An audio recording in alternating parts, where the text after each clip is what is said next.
1,24,400 ಅಷ್ಟು ದುಡ್ಡು ಏನು ಒಬ್ಬೊಬ್ರು ತಲೆ ಮೇಲಿದೆ.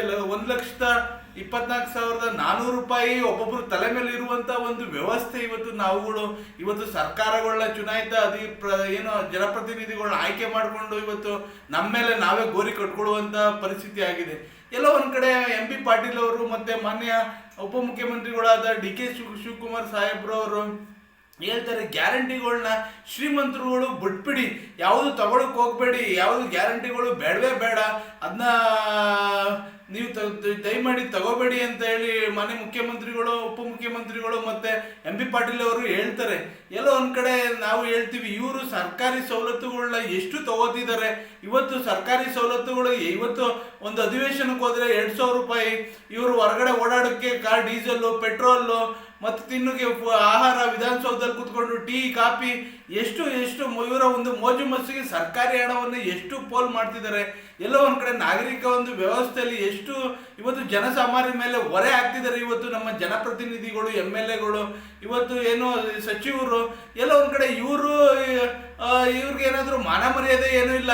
ಇವ್ರೇನಾದ್ರು ಭಿಕ್ಷುಕರ, ಇವ್ರೇನಾದ್ರು ರಪ್ಪ ಕುಬೇರನ್ನ ಏನೂ ಇಲ್ಲ. ಇವರು ಅಧಿಕಾರ ತಗೊಳ್ಳುವಂಥದ್ದಲ್ಲಿ ಒಂದು ಮಾತು, ಅಧಿಕಾರ ಬಂದಲ್ಲಿ ಒಂಥರ ಮಾತು.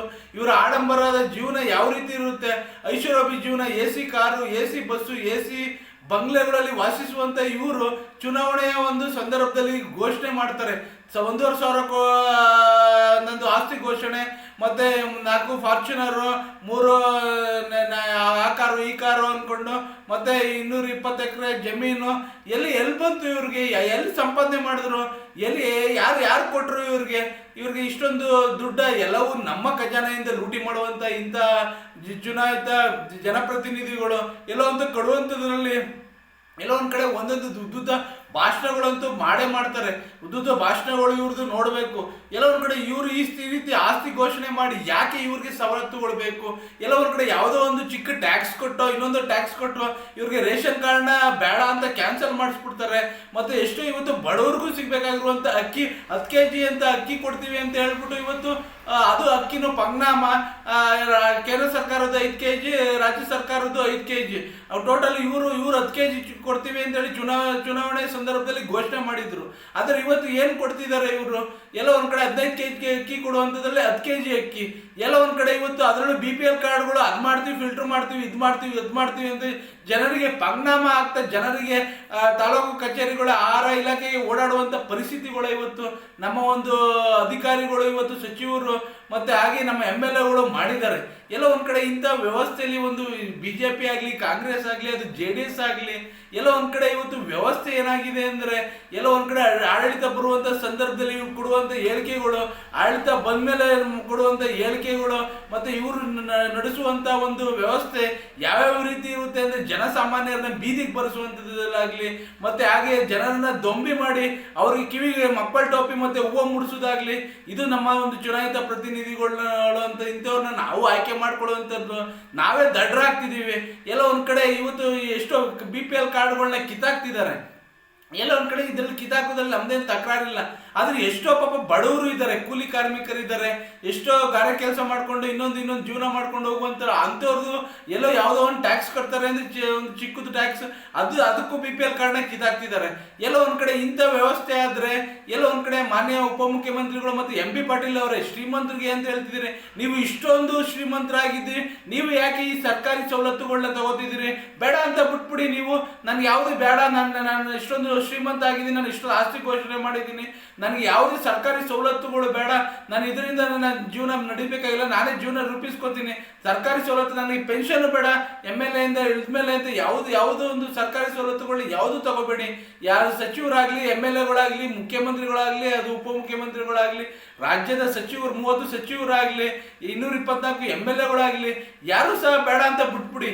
ಆದರೆ ಈ ಜನಸಾಮಾನ್ಯರು ತಗೊಳ್ಳುವಂತ BPL ಕಾರ್ಡ್ ಅಕ್ಕಿಗಳಿಗೆ ಇಷ್ಟೊಂದು ನೀವು ಹೇಳ್ತಿದ್ದೀರಿ, ಗ್ಯಾರಂಟಿಗಳನ್ನ ಕೊಡೋದಕ್ಕೆ ಇಷ್ಟೊಂದು ಮೀನಮೇಷ ಹೊಡಿಸಿ ಅದನ್ನ ಅದು ಇದು ಅಂತ ದೊಂಬರಾಟ ಮಾಡಿಸ್ತಿದ್ರೆ ಜನಗಳಿಗೆ ಕಿವಿಗೆ ಮಕ್ಕಳ ಟೋಪಿ ಕೊಟ್ಟು ಎಲ್ಲೋ ಒಂದ್ ಕಡೆ ನಿಮ್ಮ ಒಂದು ಲಚ್ಚಗೆಟ್ಟ ಒಂದು ವ್ಯವಸ್ಥೆ ಎಲ್ಲೋ ಒಂದ್ ಕಡೆ ಮುಂದಿನ ದಿನಗಳಲ್ಲಿ ಜನಸಾಮಾನ್ಯರಿಗೆ ಗೊತ್ತಾಗುತ್ತೆ. ಅದು ಕಾಂಗ್ರೆಸ್ ಆಗ್ಲಿ, ಅದು BJP ಆಗ್ಲಿ, ಅದು JDS ಆಗ್ಲಿ, ಎಲ್ಲೋ ಒಂದ್ ಕಡೆ ನನ್ನ ವಿಡಿಯೋ ಉದ್ದೇಶ ಇಷ್ಟೇ. ಇವರು ಸರ್ಕಾರಿ ಸವಲತ್ತುಗಳನ್ನ ತಗೋತಾರಲ್ಲ ಅಧಿಕಾರಿಗಳು, ಯಾಕೆ ಇವ್ರಿಗೆ ಯಾಕೆ ಯಾವ ನೈತಿಕತೆ ಇದೆ? ಜನಸಾಮಾನ್ಯರು ಸರ್ಕಾರಿ ಸವಲತ್ತು ತಗೋಬಾರ್ದು ಅಂತ ಹೇಳಿಕೆ ಕೊಡ್ತಾರಲ್ಲ, ಯಾವ ನೈತಿಕತೆ ಇದೆ ಅನ್ನೋದು ನನ್ನ ಪ್ರಶ್ನೆ.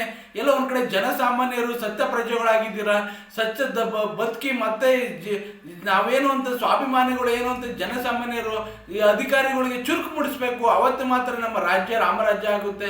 ಇಲ್ಲಾಂದ್ರೆ ಇಂಥ ವ್ಯವಸ್ಥೆ, ಇಂಥ ಹೇಳಿಕೆಗಳು, ಇಂಥ ನಾಟಕೀಯದ ನವರಂಗಿ ನಾಟಕ ಆಡುವಂಥ ನಮ್ಮ ಏನು MLAಗಳು MP ಗಳಾಗಲಿ, ಅದು ಸಚಿವರಾಗಲಿ, ಯಾರೇ ಆದರೂ ಸಹ ಚುನಾಯಿತ ಜನಪ್ರತಿನಿಧಿಗಳು ಎಲ್ಲ ಒಂದ್ ಕಡೆ ಇವರು 5 ವರ್ಷ ಅಷ್ಟೇ ಇವರ ಆಡಳಿತ, 5 ವರ್ಷದಲ್ಲಿ ಎಲ್ಲವನ್ನು ಲೂಟಿ ಮಾಡಿಕೊಂಡು ನಮ್ಮನ್ನ ಬೀದಿಗೆ ಬಿಡ್ತಾರೆ. ಎಲ್ಲೋ ಒಂದ್ ಕಡೆ ನಾವು ಪ್ರಜ್ಞಾವಂತರಾಗಬೇಕು. ಇವರು ಹಣದ ಒಂದು ವ್ಯಾಮೋಹನ ಇನ್ನೊಂದು ಇವರ ಆಟಗಳಲ್ಲಿ ನಾವು ಬಲಿಪಶುಗಳಾಗ್ತಿದ್ದೀವಿ. ಎಲ್ಲೋ ಒಂದ್ ಕಡೆ ಇವ್ರ ಗ್ಯಾರಂಟಿಗಳು ನಮ್ಗೇನು ಬೇಕು ಅಂತ ನಾವೇನು ಹೇಳಿಲ್ಲ. ಎಲ್ಲೋ ಒಂದ್ ಕಡೆ ಓಟ್ ಹಾಕುವಂತ ಸಂದರ್ಭದಲ್ಲಿ ಇವರು ಏನು ಓಟ್ ಹಾಕ್ಲಿ ಅಂತ ಹೇಳಿ ಜನಗಳ ಮೇಲೆ ಇದು ಮಾಡಿ, ಜನಗಳಿಗೆ ಮಕ್ಕಳ ಟೋಪಿ ಹಾಕಿ, ಜನಗಳಿಗೆ ಕಿವಿ ಹೂವು ಮುಡಿಸಿ ಓಟನ್ನ ಮತಗಳನ್ನ ಪಡ್ಕೊಂಡು ಇವತ್ತು ಗ್ಯಾರಂಟಿಗಳನ್ನ ಶ್ರೀಮಂತರಿಗಿಲ್ಲ, ಬಡವರಿಗಿಲ್ಲ, ಇನ್ನೊಬ್ರಿಗಿಲ್ಲ ಅಂತ ಕೇಳೋದು ಎಷ್ಟು ಸರಿ? ನಾಗರಿಕ ಸಮಾಜದಲ್ಲಿ ಈ ವಿಡಿಯೋ ಸಾಮಾಜಿಕ ಜಾಲತಾಣದಲ್ಲಿ ನೋಡುವಂಥ ನನ್ನ ಸ್ನೇಹಿತರುಗಳಿಗೆ ನಾನು ಹೇಳೋದು ಇಷ್ಟೇ, ಎಲ್ಲೋ ಒಂದು ಕಡೆ ಪ್ರಜ್ಞಾವಂತರಾಗಿ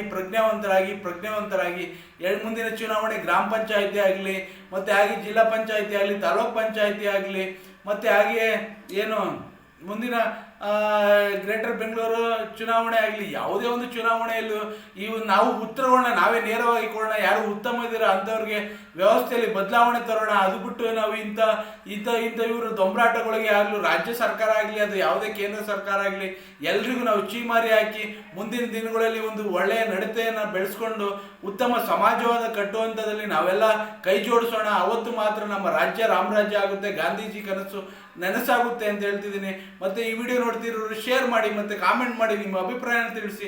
ನನ್ನ ವಿಡಿಯೋ ಉದ್ದೇಶ ಇಷ್ಟೇ. ಎಲ್ಲ ಒಂದು ಕಡೆ ಬಡವ ಶ್ರೀಮಂತ ಯಾರೂ ಇಲ್ಲ, ಎಲ್ಲರೂ ಕೂಲಿ ಕಾರ್ಮಿಕರೇ, ಮಧ್ಯಮ ವರ್ಗದವರೇ. ಎಲ್ಲ ಒಂದು ಕಡೆ ಇವ್ರು ಗ್ಯಾರಂಟಿಗಳು ಅಂತ ಏನೋ ಹಿಂದಿನ ದಿನಗಳಲ್ಲಿ ಕೊಟ್ಟರು, ಅದು ಈಗ ಚುನಾವಣೆಯ ಸಮೀಪ ಬರ್ತಿದೆಯೋ ಇನ್ನೊಂದು ಇವ್ರ ಆಟಗಳಲ್ಲಿ ನಾವುಗಳು ಬಲಿಯಾಗ್ತಿದ್ದೀವಿ. ನಾವು ಬಲಿಗಳಾಗೋದು ಬೇಡ, ಪ್ರಶ್ನೆಗಳು ಮಾಡೋಣ. ಪ್ರಶ್ನೆ ಮಾಡೋದಕ್ಕೆ ಮಾಡಿಕೊಂಡ್ರೆ ಮಾತ್ರ ಇವತ್ತು ಸಮಾಜದಲ್ಲಿ ಬದುಕೋದು ಸಾಧ್ಯ.